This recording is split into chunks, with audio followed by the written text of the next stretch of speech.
Bezat Hashem, Bishat Mazliach, with Hashem's help, we're back at the Mishnah Berurah, Siman Reish Nun Bet. We are in Sif Katan Yud, in Halachot Shabbat.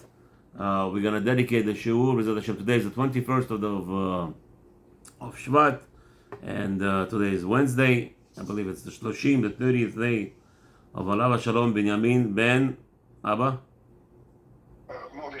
Mordechai. Kadosh Baruch Hu should take the limud and be maleh his neshama mala b'gushav ta'oram. All right, Rabbi Eliyahu is there joining the family. It should be only nachal b'zat Hashem. Okay, gentlemen. So in Yiched. So yesterday we said. Oh, okay. So now yesterday we finished Sif Aleph, right? Sif Aleph. Mishnah Berurah bet in the bottom. Right, but we didn't, we're going to do Yud Bet, but we have to do Bet in Halachayat. Did we do Halachayat? Did you read it? No. No, we didn't get... No, we didn't start yesterday about Bet. Okay, Bechavot, Rabbi Zohar. Mishnah Berurah. No, Halachot Shulchan Aruch. We're up to bet? Yeah, we did.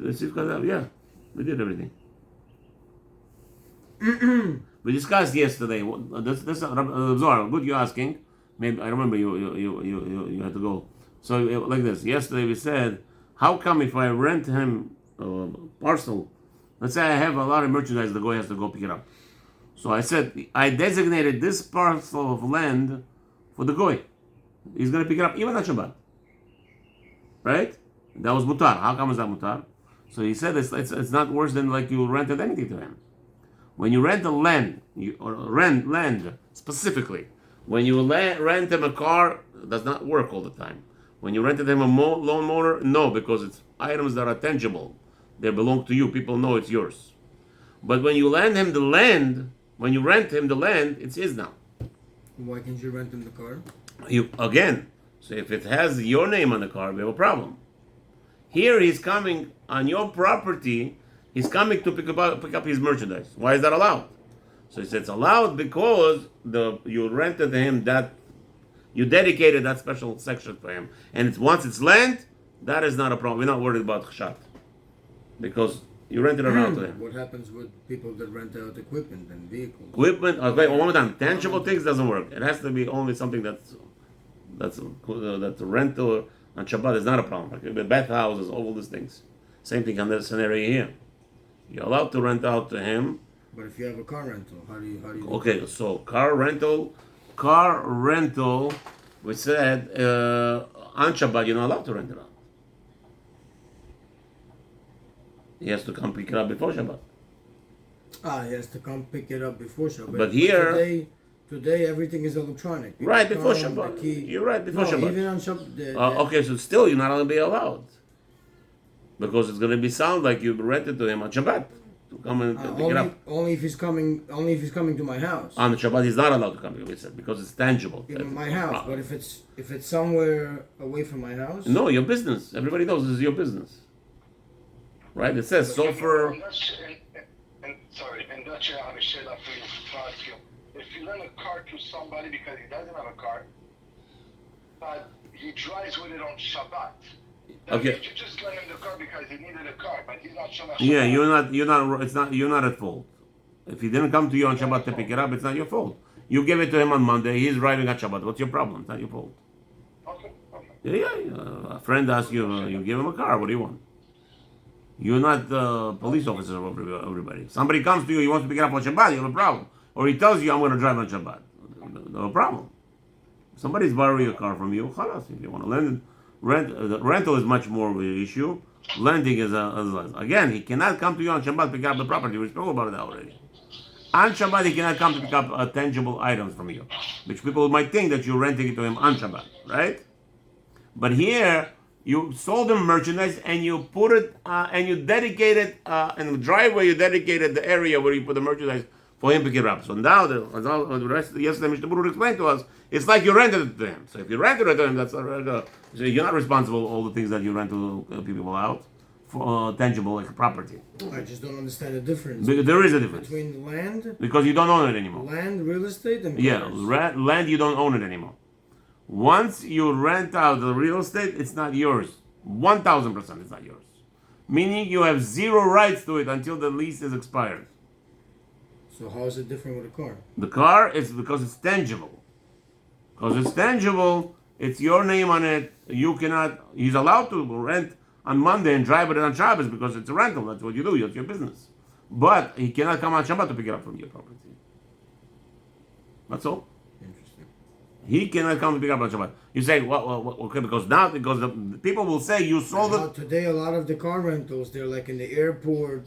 There's no today, but half the people don't even know who's who. Who's the owner? Where's the owner? Doesn't matter. Is he in India? Doesn't matter. Is he in Africa? One second. Chazal made a takana. Finished. You cannot come to you pick up tangibles on Shabbat.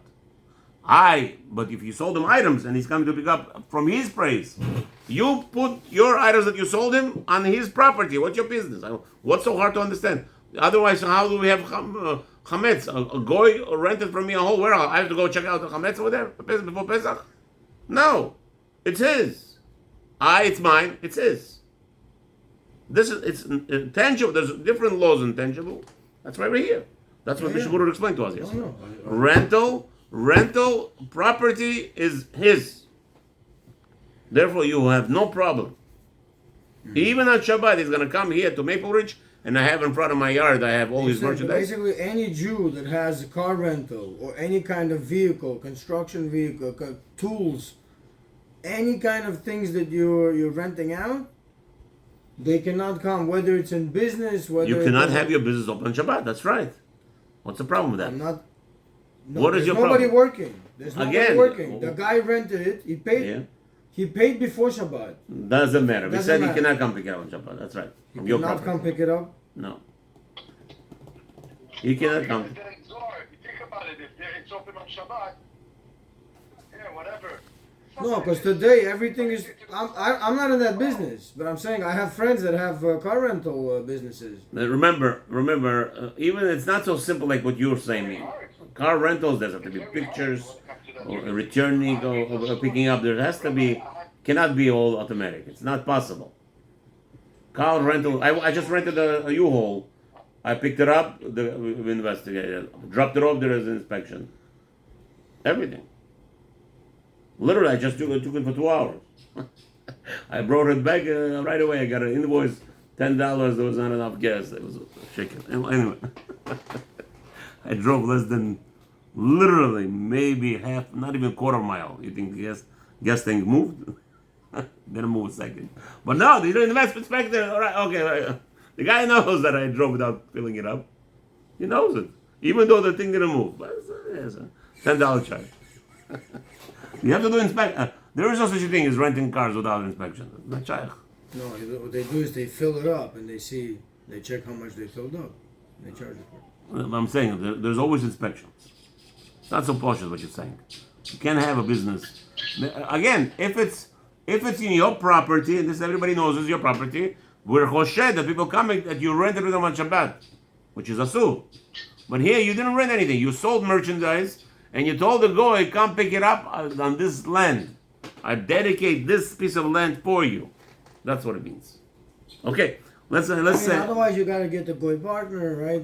Otherwise, when that happens, we'll discuss that also. Rent out the business to the goy, whatever. Not so pashut, not so simple. Those things, all those very gray areas. I'm not endorsing them.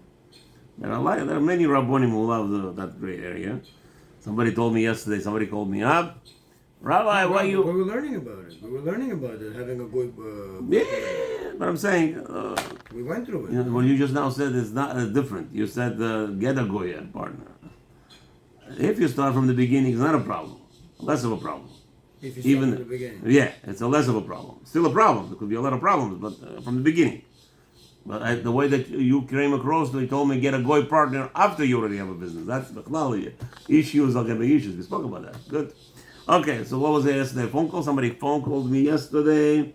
Why are you always preaching the extreme, the other side? I said, very simple. Today's generation, everything is lax. And the Rambam, I have a Rambam, and Rabbeinu Ovadia Bartanura explained that when people are on one extreme, they should always go to the other extreme in order to get back to the middle. Understand? That's how Baal Tshuva works. about tshuva, why is he always on his breast living all the thing? Because that's the way it's supposed to work. You jump from one extreme to the next extreme, obviously with the guidance, And then you land in the middle. and then you go. There's usually a fall, and then you start growing normally. Yeah. Again, if you have a proper Rebbe, and there should not be a problem. But still, yes, we have a lot of restrictions, Baalei Tshuva, more than a regular person who's living. Certain things will be not allowed specifically for Baal Tshuva, even though halacha is in the middle. Because again, you want him to be separate. You want to separate full force from the Sitra Achra because it's on one side. So like I preach, you shouldn't make your phone calls to the parents. Any normal person will hear me and say, Rabbi, you're crazy. What do you mean don't phone call your parents? Yeah, but the reason why I preach it, I already explained that you don't call your parents because today there's almost nobody who's on a phone call with the parents who at least didn't fight on that phone call. And if not that phone call, 1 out of 3 phone calls for sure there's a fight. Okay? And because of that issue, I advise children never call your parents until they call you. Never call them. You're saying because there's a higher chance of you disrespecting your parents. That's right. Because we are such a big element of disrespect. It's not your fault. It's the generation of chutzpah yazge. So how do you fix it? It doesn't mean that's it. We have to live with it. No, since we have a problem fighting with our parents all the time. So 1 out of 3 phone calls for sure there's a fight. Something, there's always a dispute. That dispute could cause you to die, by the way. That dispute could cause a person to die. You offended Hashem. Your parents are Hashem. So, go to the extreme. What's the extreme? Since we are so lenient to be fighting with our parents, the other extreme is stay away from them. Stay away. Don't approach them first. Only respond where you're spoken to. Only then. You're right. But Rabbi Sofer, you crazy? That's far extreme. I actually lost one of my big donors because she found out that that's the extreme that I preach. But the reality is that the goal is to jump from A extreme to Z, and then we're going to, Be'ezat Hashem, hopefully the next generation, or maybe in 2 generations from now, we'll be back to normal. Hopefully. Okay, let's go. Bet. Siv bet. לתקן Bet. What are you reading? Yeah, Shulchan Aruch. Yeah, Mutar. yeah, page 32. Page 34, Habibi. Sorry. Because the books are always... Right, because we're using all the time different books, that's all. Okay, Mutar. ומותר ליתן... Anyway, Rabbi, is this okay if you're sitting just to have the book closer, to put your leg up? And shul, I know No problem. This This is not a you're shul. not supposed to put up... This is not a shul. This is Bet Midrash. There's a lot of leniencies here. I could actually have a bed over there. You could actually sleep over here. It's not a shul. I don't know if I'm going to make this into shul. I really don't want. If people got to push me, there's a different story. Okay, let's go. מותר Mutar. ליתן בגדיו לחובס אינו יהודי והורות Be'abdan. לאבדן. So first things first. On Erev Shabbat, you are allowed to give your clothing to a laundromat or a dry cleaner. So 1 minute before Shabbat, you gave it to the goy, let him do the laundry for you, or let him do your dry cleaning. And orot le'abdan. Orot le'abdan means you give to goy what? You give your wool, leather, right? The skin of an animal, in order for him to make it soft, usable for clothing. It's called ibud. Continue. Samuch. סמוך לחשיכה. Yeah, ממש right before nightfall on Friday. אם קצץ לו דמים או שעושה אותם בטובת הנאה. As long as, the rabbi says, as long as you already discussed the price beforehand. A laundromat today, you already know. You put 50 pounds, they know, they give you a price.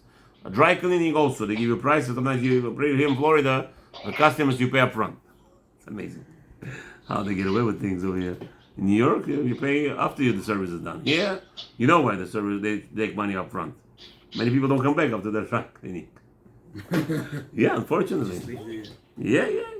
So they charge up front, so they know you're gonna come back. Then it says so. Now, if as long as or you did it that there is some kind of barter. You did some kind of barter job. You know barter is. Moshe, you know what barter? Barter. No. Barter means you sell potatoes, I sell corn. We're gonna exchange pound for pound. Okay? That's barter. You give me something, I give you back. That's tovat hana'ah. Trade. Yeah, trade for hana'ah. That's what they call barter. Yes. Barter.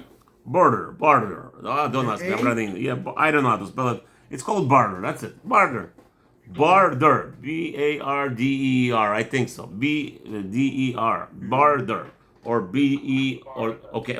English. I don't care. But that's what it means. Barter means we exchange things. You give me something I like. I give you something you like. Not money.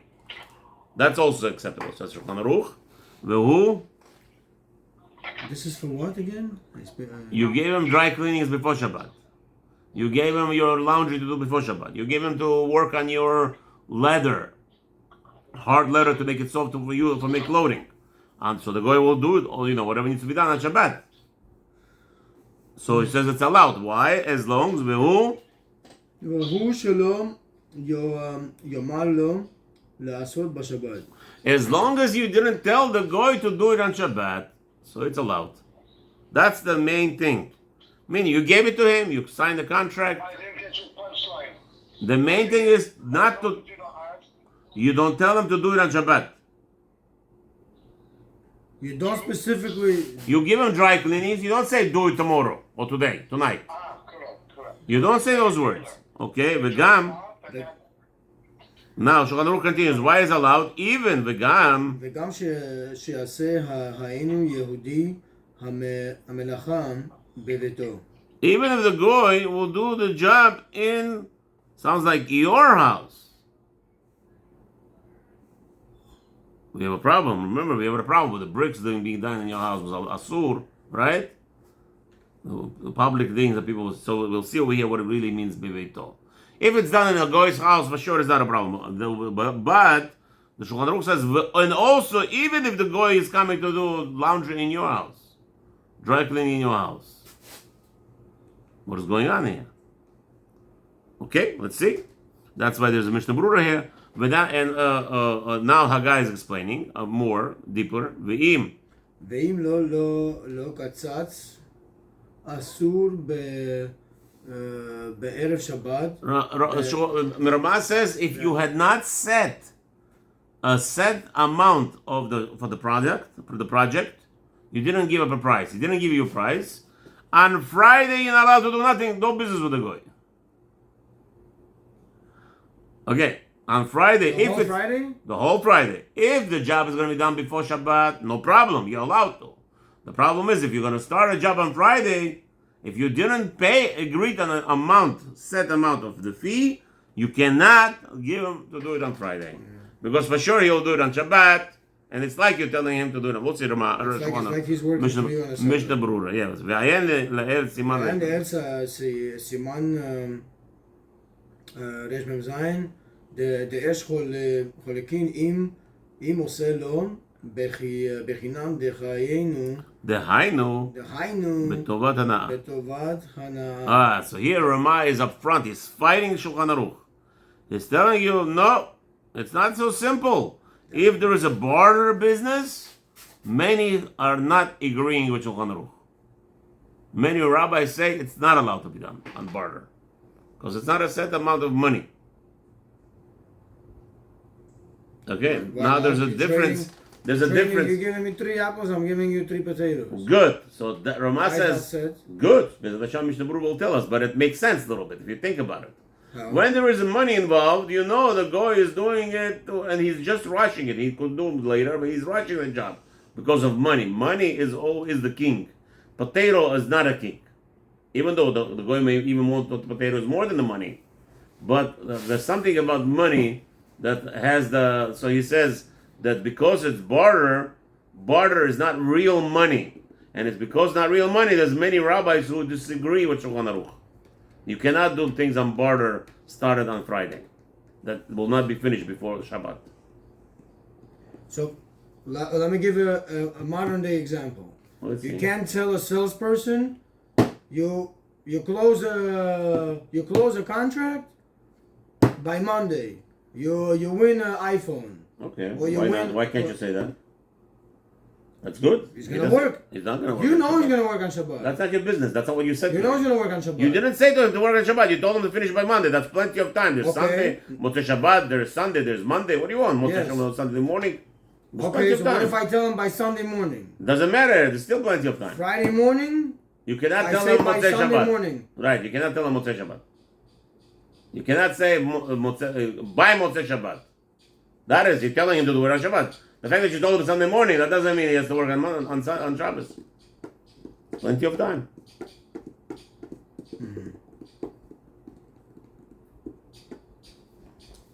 Okay. Let me ask you a better question.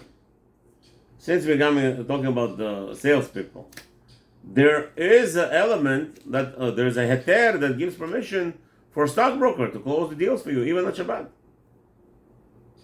There's a whole big discussion about it. The stockbrokers, they buy, they sell, because it's not real business. It's pragmatia. It's a buy and sell, give and take. How's it not real business? Huh? How's it not real business? What? Somebody's buying a share of the company. It's a goy doing everything for you. There is a goy doing everything on your behalf. Stockbroker. So there's a whole big discussion, but one day we'll get there. Hopefully we'll discuss. Even though 50% of stockbrokers are Jewish. It doesn't matter. No, if he's a Jew, you should not. A religious Jew should not hire a Jewish stockbroker that works on Shabbat. Because he's Michal Shabbat. Anytime you have a problem Could with be this. not only stock, could be real estate, could be. Okay, there's many. Okay. Even real estate. I own a company that or a partner. Yeah. It's a problem. Okay. But it's less of a problem than mamash business, when there is money exchange business, transaction on there's no cash transactions. It's much less of a problem on Shabbat than the transactions that do. So here, okay, Ish Mazliach has a problem with this. Look inside number 1. V'anan k'ay maran k'dat maran lehakel. No. Says Ish Mazliach, we hold like Maran. We don't care about this opinion of Rabbanim that say that if you're doing barter, it's not real business transaction. Therefore, if you did not, it's not a set amount, technically speaking, monetary. Even though it's a sack potato for a sack of oranges. So still, it's not going to be enough. We hold like Rama to be lenient, like Shulchan Aruch to be lenient. Rama is more machmir. V'tov leachmir v'litktzotz. Lo eze davar. Shulchan Aruch is more lenient? Yes, we are allowing on barter. I'm just reading Mazliach number 1. However, there is Ish Mazliach telling us. However, it's a good thing to be machmir. Liktzotz lo eze davar. It's better to what's his name? Kamosh Katuv. Katav Chaim says it's better to have, I guess. I don't know, Tovat Hana'ai. Sorry. He says like this. Ramai is so lenient, Ish Mazliach saying, that you didn't do barter. Barter is much easier. Sorry, barter is like payment. There is even something that's better, that's more. Ramai is more is more lenient, where it's not even barter. What is it? You owe me a favor. I owe you. Even Shulchan Aruch says, he goes so far, Ish Mazliach explains, that it's not barter, it's IOU. You know what's the difference between barter and IOU? Barter, I give you potatoes, you give me oranges. Very nice. IOU, whenever. And IOU is just a piece of paper. Just, Tovat Ana'ah. I owe you. You did me a favor, I owe you now. Even in that, Shulchan Aruch says, if you have that agreement, even now you're allowed to give things that will be done on Friday, even though it's going to be worked on Shabbat. That's according to Maran. Okay, let's analyze at least one before we retire for today and we go into Chokr Israel. Okay, ready? Liten bigadav. So you're allowed to, Mishnah Berurah, on Sif Katan Yud Bet, another side, on page 34. Yud Bet. All the way in the bottom. Mishnah Berurah, Sif Katan Yud Bet. Yeah. Leten Bigdav. You're allowed to give your clothing to Vehu Adin L'Shaer Malachot. L'Sham Malachot. So if it's a laundromat, if it's an alteration, anything. As long as you gave it to the goy, your clothing before Shabbat, no problem. Why is that allowed? דכיוון דקצב לו דמים בעד מלאכתו ואינו מקפיד עליו שיעשנו תכף. Like this. Since you declared the payment for the product,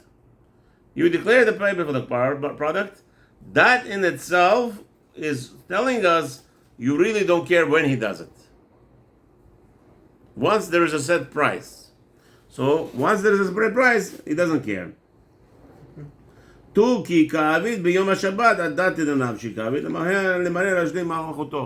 fact that the goy takes the job and he does it on Shabbat, that's his prerogative. That's his choice. Since it's the goy's choice, he's doing it for himself. He is not working on Shabbat for you. You already set the price. You set the price of the product. Mister, you fix this book, $10. Fix this book, $10. The question is, you care when he fixes the book? No. Since you don't care when he fixes it, let him do it even on Shabbat.